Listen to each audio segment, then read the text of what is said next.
I'm always really bad at these introductions.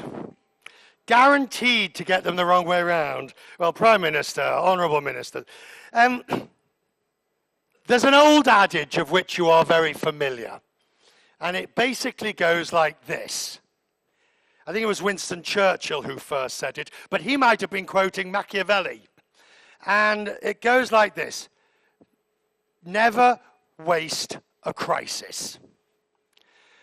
And we all know what that basically means, that you have clearly faced the opportunity of crisis in this country, and you now have to decide what to do about it, how to adapt. Never waste, the true saying is never waste a good crisis, but I think that's a little satirical in these circumstances. There's going to be a lot better people than me who will talk about how to recover from what's happened. What I've been asked to address is this issue of the future of tourism. Now, let's have the lights up for 1 second, please. Let's have the lights up. Lights up. Now, who in this room has been on holiday in the last 6 months? In the last year? Some of you are working far too hard. Prime Minister, you didn't put your hand up.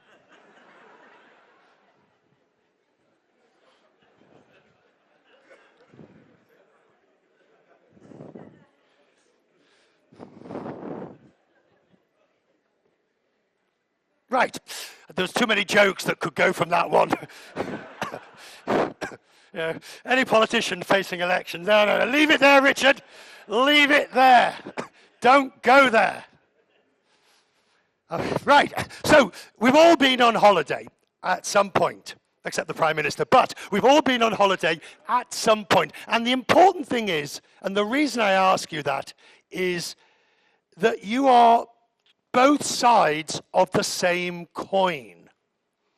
You are industry, tourism and travel industry executives, most of you who've probably never paid the full price of a holiday. Oh yeah, we're all familiar with the fam trip.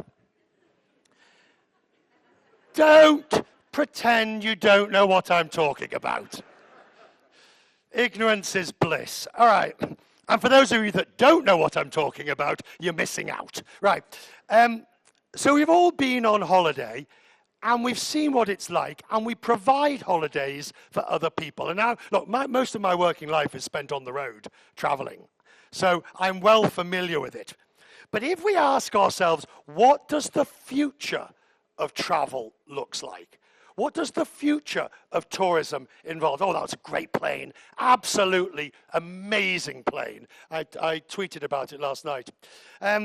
What does the future of travel look like? Well, first of all, the most important, and for us to be serious for 30 seconds, is, of course, the issue of security. You don't need me. I assure you of this. I did not travel 7,000 miles to talk to you about security that you are well aware of. So I come here to give no lectures on that. But it did strike me as interesting. How many of you in this room have ever lost your passport while you've been away? Actually, I dropped my US green card 2 weeks ago, leaving the airport. Don't ask me how. Between check-in and getting to security, somewhere the card went missing. And in an instant, I was, I didn't know whether to burst into tears or what. I realized I was screwed. Totally. There is only one document. You can lose your cash. You can lose your credit cards and they will be returned. Lose your passport and you're screwed. And the more I thought about this, the more I thought, hang on a second. What's the point? This is the most obvious of documents. Why do I still need a piece of paper to tell people who I am?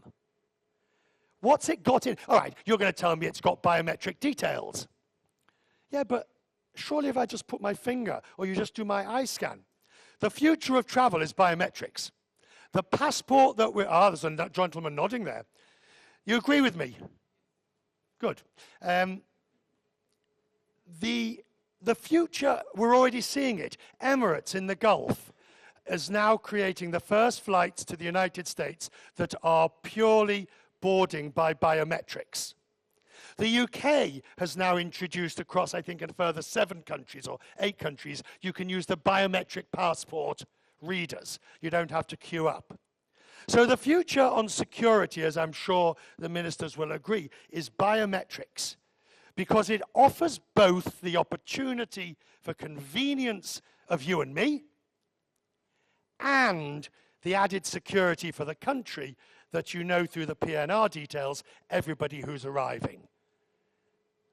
But will we ever get to a day where we don't need a passport at all, or we don't need a document at all? That I'm not so sure. Who thinks we will ever get to the day where you don't have a piece of paper or a card or a document?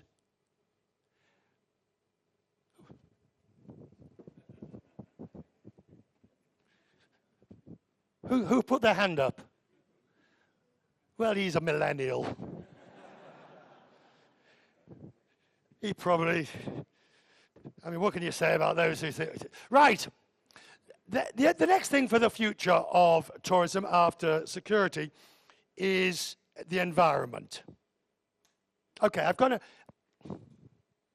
how many of you, this is a straightforward, simple test, you're exempt, Minister.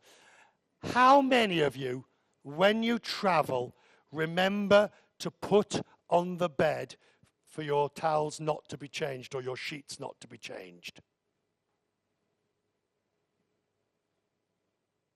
How many of you don't bother?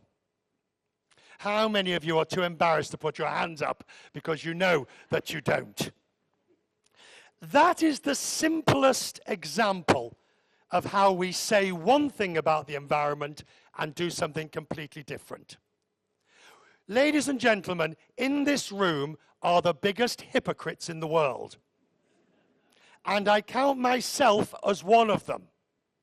I will take a car from the airport to my hotel when there's perfectly good public transport. I will use plastic straws when I shouldn't. I will have my sheets changed when I shouldn't and didn't. But I promise you this, the environment is going to be the biggest issue tourism faces in the future, with the exception of one, which I'll come on to. More than anything else, I mean, the previous speaker very elegantly showed us the young lady who went across the ocean in a boat. We've now got people saying, would you fly? Now, this is worrying for Sri Lanka, by the way, because your long-haul, expensive visitors have to fly 10, 12 hours. And the question of carbon footprint becomes all the more relevant. It's not decisive, by the way. And then you've got the short-haul stuff coming in from India, and you've got questions of, you know, should you fly? When you get people saying they don't fly at all. The environment, I guarantee you, is the sleeper burner issue. And if you are like me, and you have rolled your eyes every time somebody has mentioned the environment and climate control, and you've thought, oh, please, get over it. The airline industry, which by all accounts, basically accounts for some 2 to 3% of global emissions. But it's rising, but then the industry is rising. The airline industry is only now realizing that they are facing a crisis of public relations proportions because of the environment. And it's exactly the same for hoteliers. So those hoteliers in the audience, I know you have a raft of policies, but soon you will be saying to guests, we will only change your bedding every 3 days. I know you don't want to do that at Taj. You don't want to do that at Cinnamon. You want the 5-star guest to have the choice. Have your linen changed at will. Towels galore. It won't happen. The future is where you're going to end up making the choice for the guest. Related to this, of course, is this number one issue for tourism, by far and away. What's the number one? We've done security, done environment. What's the other one? Come on. What's the single biggest issue facing the industry globally at the moment? Sorry? Airlines? Possibly. What? Currency? Trade war? Anything else? What? Natural disasters. Well, there's not much you can do about that. They're going to happen. Yeah? Climate change. The environment. What else? Cost of what? Cost of the holiday. Economic issues. Inflation. It's only about 2% at the moment. Even less. Maybe it's higher in some developing countries. But in the OECD, it's under control, at least for the moment, until Donald Trump finishes. Sorry, did I say that out loud? Politics. Well, we'll get to that with the Prime Minister later. You really are regretting this, aren't you? And we haven't even started. All right, what else? Yes! How old are you? 33. Give this almost millennial a round of applause. Have a seat. Over tourism. I know you do not want to face this issue. Nobody does. But in the last 2 weeks, I have been to Edinburgh Castle, Times Square, Piccadilly Circus, and God help me, the Trevi Fountain in Rome. I could show you the pictures. Unfortunately, I didn't. Somewhere behind there is the Trevi Fountain. Over-tourism is the single biggest problem that you are going to have to deal with, along with environmental stuff. But the environmental stuff you have some control over. You don't really have much control over tourism. And if you look at the numbers of the Chinese, my good friend Anita was discussing some of these numbers with me earlier, they haven't even started. I mean, they're barely tickling under the chin. And the number of passports in China vis-a-vis number of outbound tourists, and you all want them. You're all employing Mandarin speakers. You're all looking to redo your menus. You're all doing etiquette research to show exactly how you can better accommodate the Chinese visitor. And if you do get a resurgence of growth in the United States or in Europe as a result of quantitative easing from the ECB and lower interest rates of the Fed, and things do start picking up again, you're going to have more long-haul travel. And if India's economy picks up,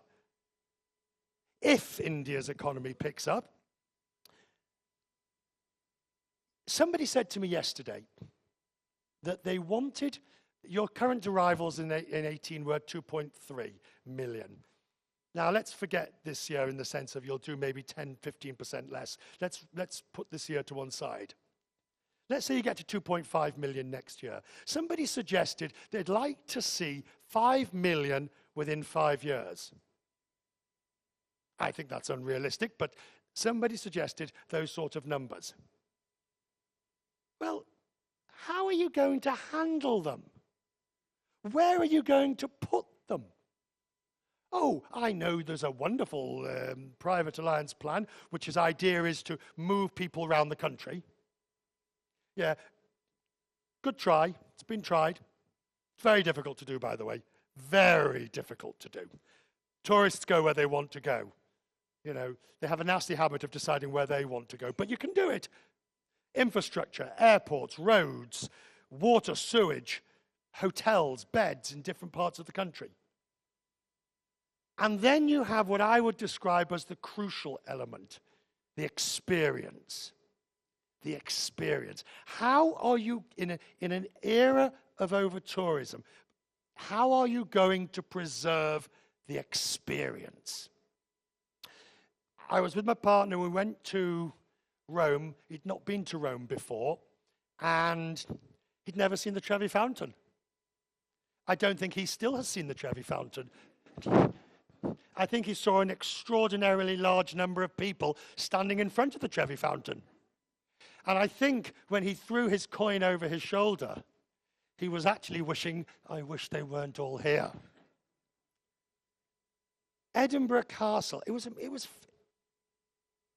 The problem is, how do you, all right, let's have some suggestions. How do you deal with over-tourism? What are the suggestions? Go on. Yes, sir. Sorry?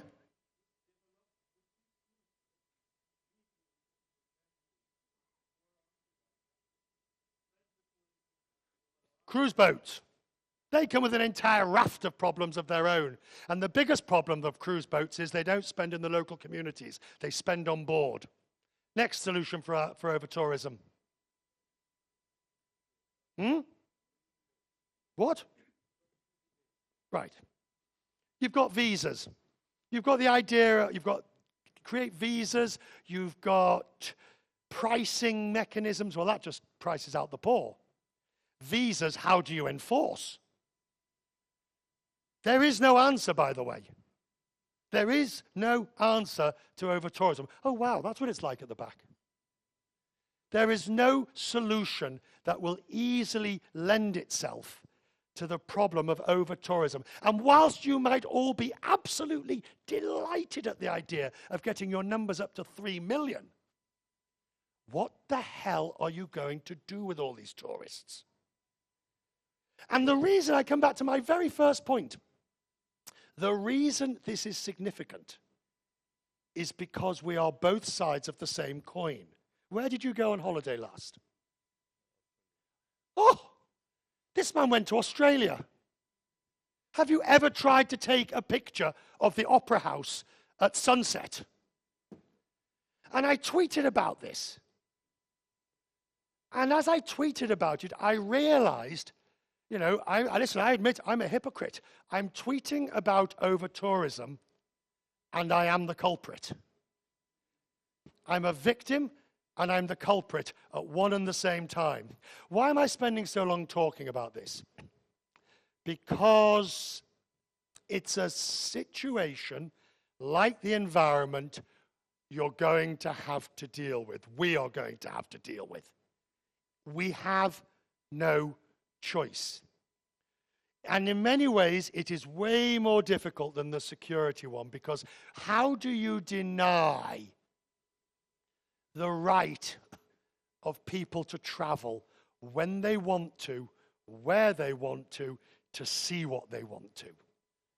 We've spent the last 30 years, particularly in Europe, as the wall came down, as communism failed, as democracy flourished, we spent the last 10 years, 20 years, telling people they were free to go and see what they wanted to see. Well, they are, but everybody else wants to go at the same time. So I confidently predict that one of the things that is on your agenda and should be on your agenda, even, I was asked to talk about the future, so I'm deliberately not worrying too much about the events of this year.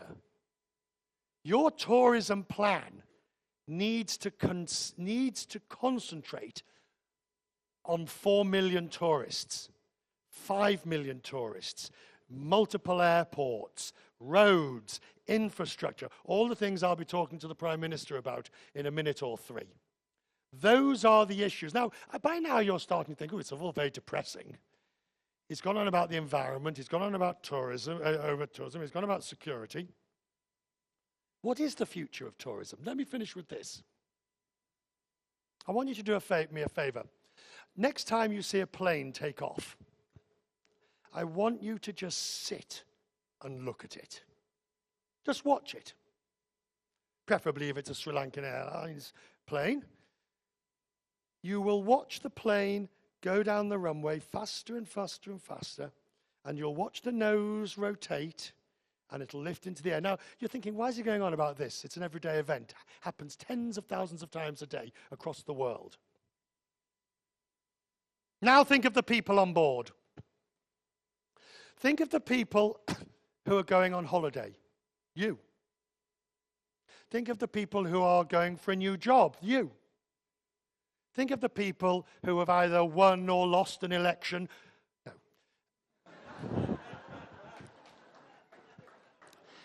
Think of the people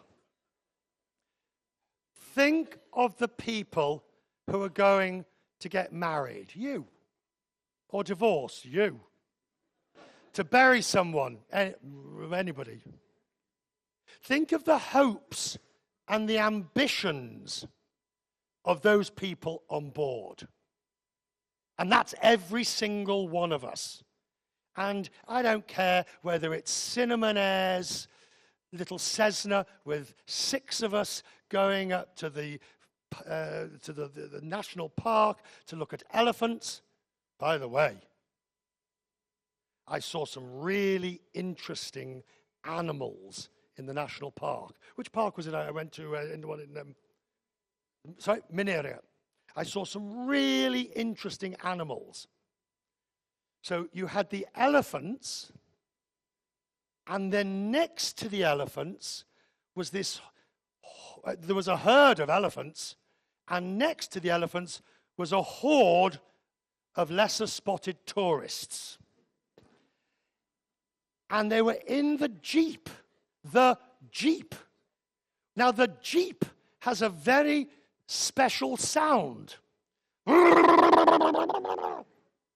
You can't miss it. When you hear the Jeep, you know that the camera-toting tourist is not far behind. And unlike the elephant, the camera-toting tourist is not scared by other Jeeps. In fact, there is a collective herd mentality. Back to over-tourism. I make a joke about that because it was quite amusing. All we could get was pictures of Jeeps. The elephants had wisely decided to disappear off.